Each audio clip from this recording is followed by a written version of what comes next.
Hampa untuk video kali ni Alia nak tunjuk dekat hampa cara nak guna kita punya ground sheet tau. Yang mana yang kemah dia suka masuk air time camping tu kan, hampa kena tengok tau cara nak guna kita punya ground sheet. Kalau belum ada ground sheet, buat dengan kita sekarang tau. Okay, first korang kena bentangkan kita punya ground sheet atas kemah tau. Lepas tu make sure korang punya ground sheet lebih besar daripada korang punya kemah, macam Alia tengah buat sekarang ni.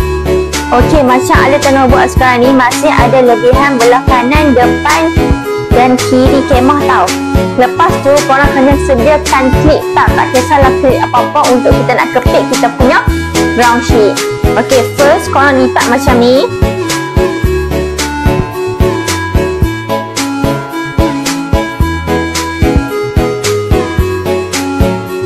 Kalau dah jadi macam ni kan, korang kepit sahaja tak kita punya ground sheet ni macam ni.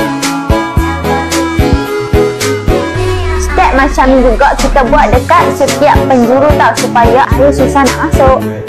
Okey, tada, dah siap. Okey, hampa dah faham belum teknik yang Alia ajar ni? Kalau dah faham, share dekat kawan-kawan supaya beramai lagi boleh buat. Okey, hampa kalau suka dengan video Alia ni, tolong share, like and comment tau. Okey, bye-bye hampa. See you hampa dekat next video Alia pula. Tunggu benda apa lagi Alia nak ajar korang.